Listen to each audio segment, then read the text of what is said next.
Assalamualaikum warahmatullahi wabarakatuh. Alhamdulillahirabbil alamin wassalatu wassalamu ala asyrafil mursalin sayyidina wa maulana Muhammadin wa ala alihi washabihi ajmain. Amma ba'du. Yang saya hormati semua pengurus, semua dosen, semua yang jabat yang berkhidmah di Unwahas. Wabil khusus Profesor Dr. Haji Nur Ahmad sebagai Ketua Yayasan, Profesor Dr. Haji Mudzakkir Ali, Direktur Unwahas, semua teman-teman diaspora, semua cabang NU luar negeri yang saya hormati. Ini kepikiran mau nerangkan tentang Khalilur Rahman Ibrahim alaihissalam. Ada banyak riwayat, dan saya yakin itu valid, bahwa di antara sebab Nabi Ibrahim alaihissalam diangkat sebagai Khalilur Rahman, punya status kekasih Allah Ta'ala, itu karena keresahan beliau, resah seresah-resahnya jika Allah itu tidak dikenali, tidak diketahui eksistensinya oleh makhluknya. Jadi ketika Nabi Ibrahim alaihissalam sugeng, beliau itu ngeluh. Ketika beliau munajat sama Allah Ta'ala, ngeluh, ya Allah, innahu la yahzununi an la ara ahadan ya'buduka ghairi.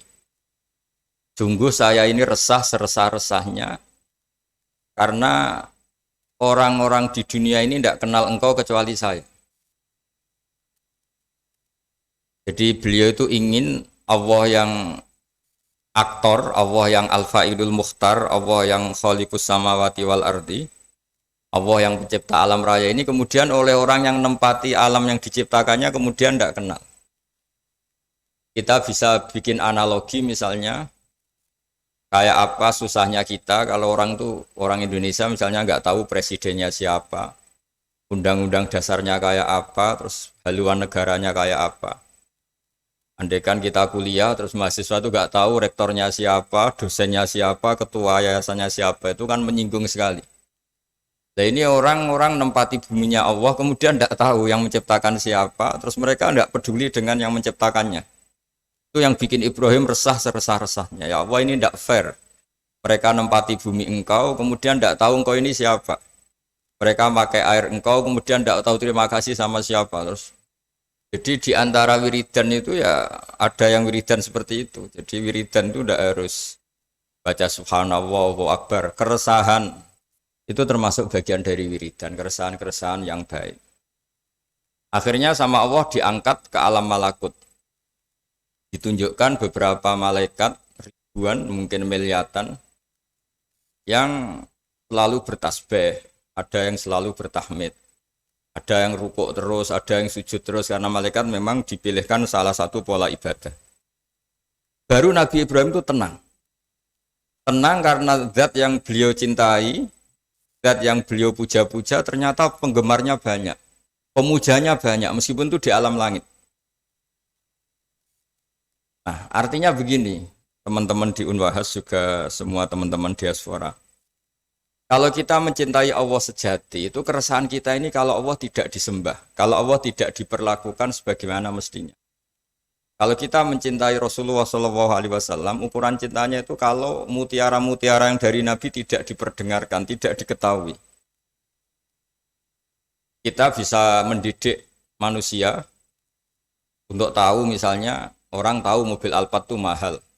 Orang tahu warung paling favorit di Jakarta itu ini. Orang tahu makanan enak itu ini. Tapi kita gagal mendidik masyarakat misalnya untuk tahu hal-hal yang sebetulnya itu jadi kebutuhan mereka. Apalagi kalau tidak ridhonya Allah Subhanahu wa Ta'ala.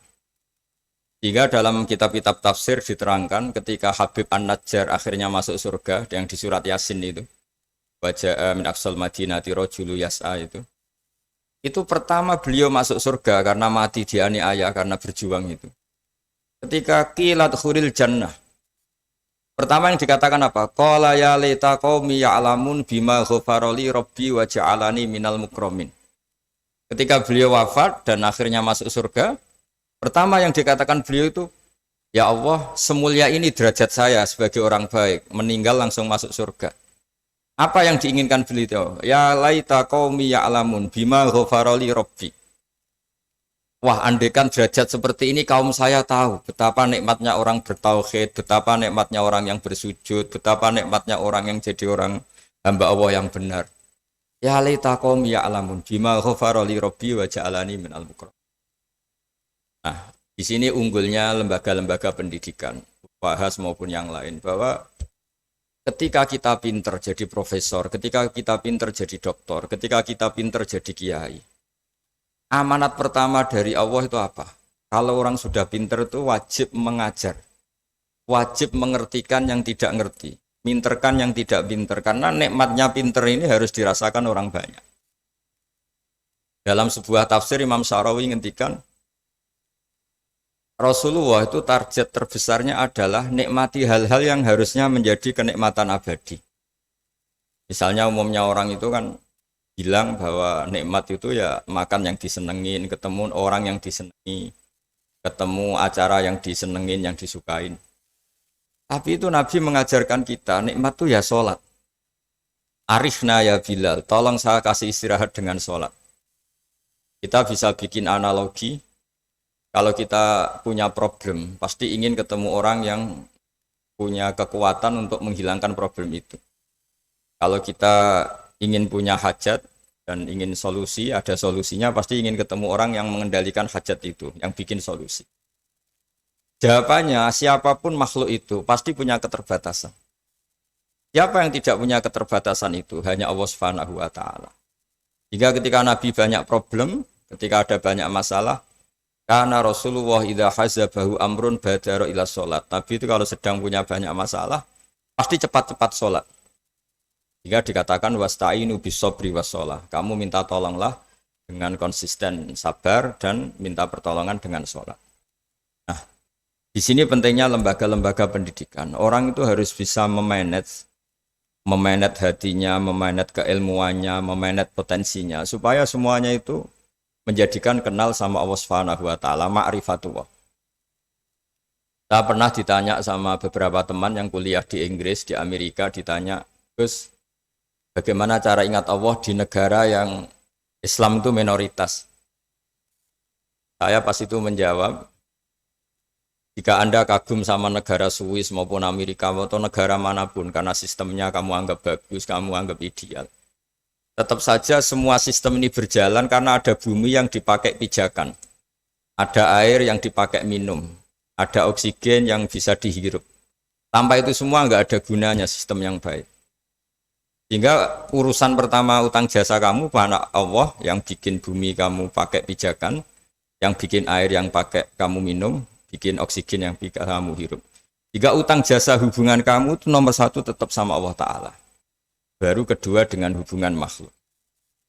Nah ini penting supaya orang tahu bahwa nomor satu dari semua itu ya tanazzalul amru bainahunna li ta'lamu annallaha ala kulli syai'in qadir wa annallaha qad ahata bi kulli syai'in ilma.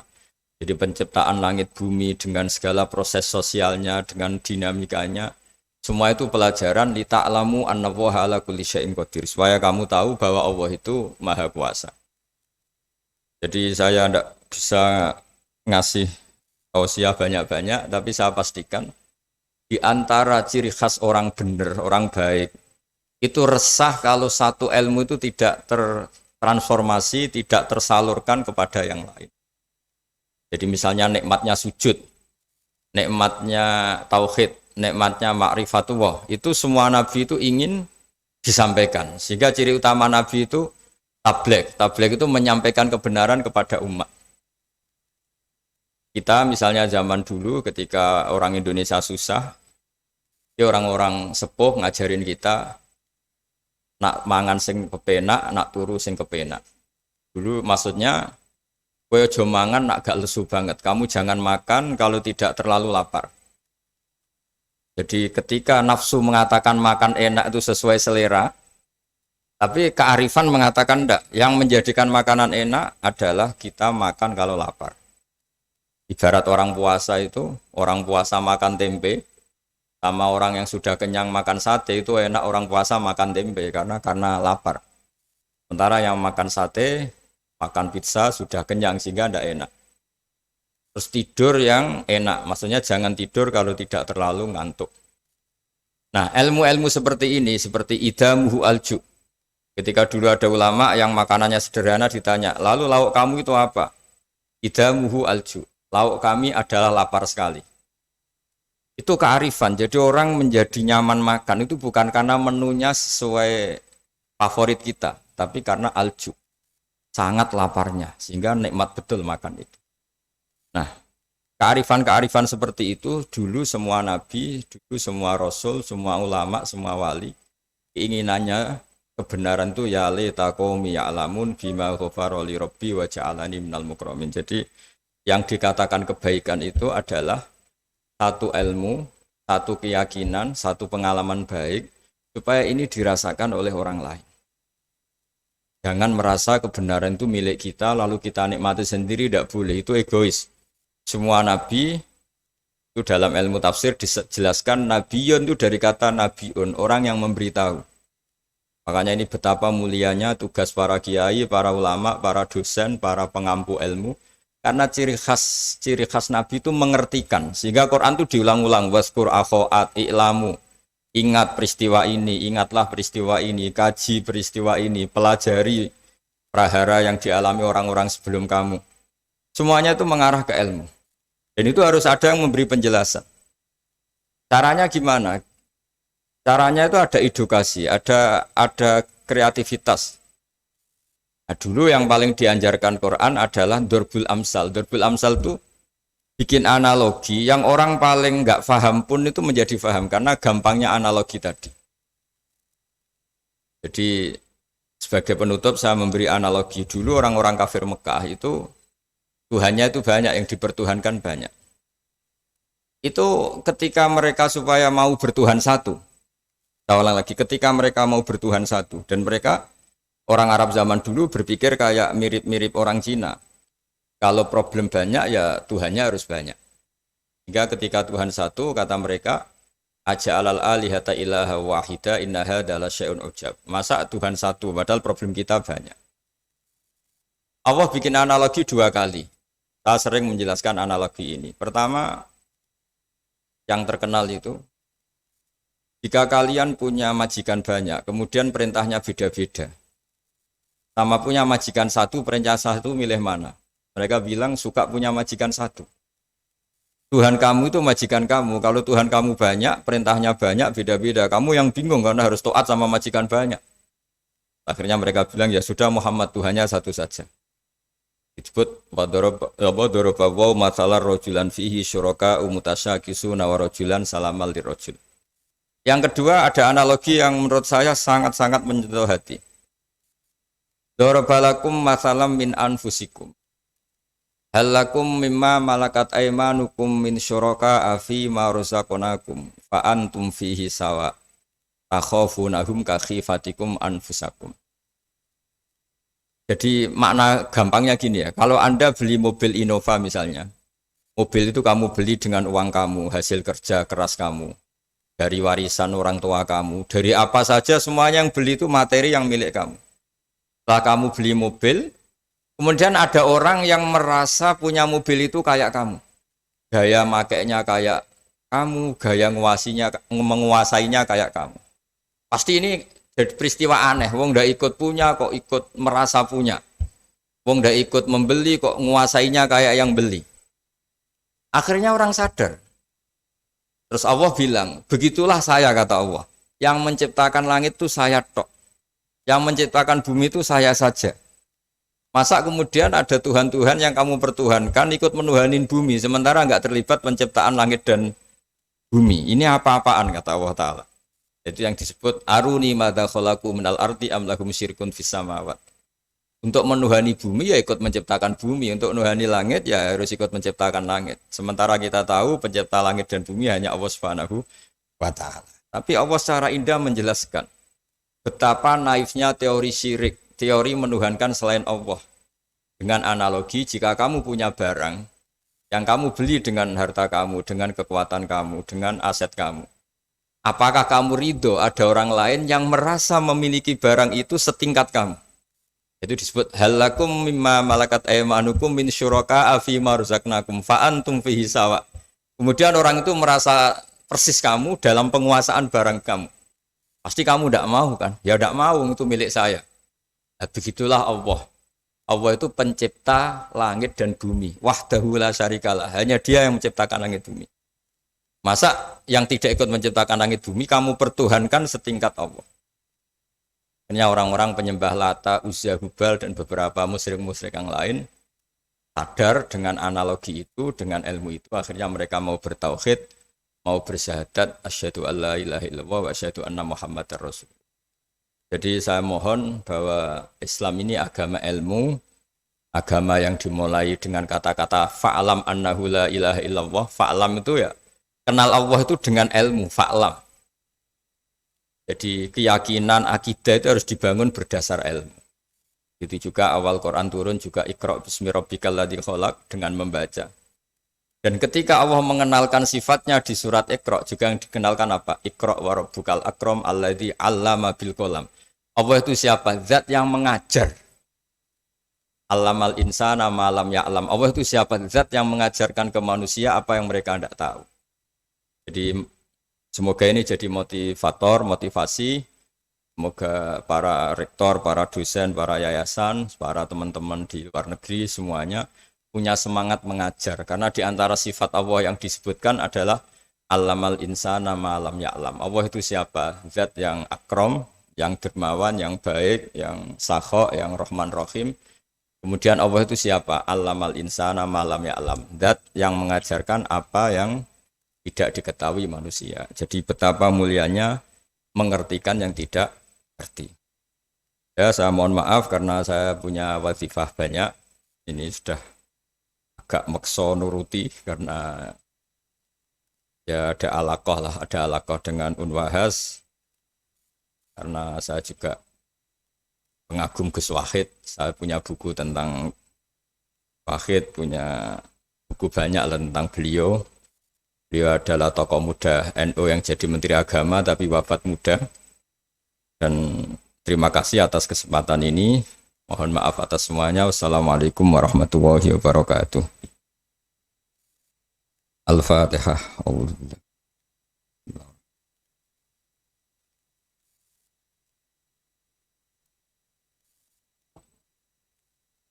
Gus Baha dipun aturi berdoa. Bismillahirrahmanirrahim. Nahmaduka ya ghafuru ya syakuru masalli wa sallim ala sayyidina Muhammad sallallahu alaihi wasallam. Allahumma ja'alna ya Allah mutawadina fika mutahabina fika mutabadilina fika mutanasirina fika wa ja'al amalana ya Allah khalisatan liwajhikal karim.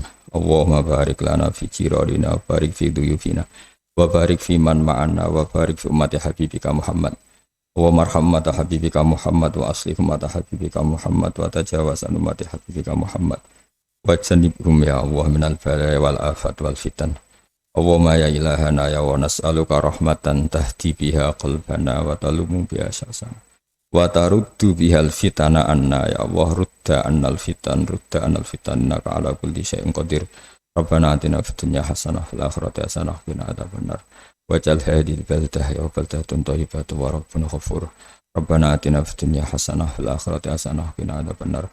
Sallallahu alaihi sayyidina Muhammad sallallahu alaihi wasallam. Subhana rabbika rabbil izzati amma yasifun wa salamun alal mursalin walhamdulillahi rabbil alamin. Ar-Rahman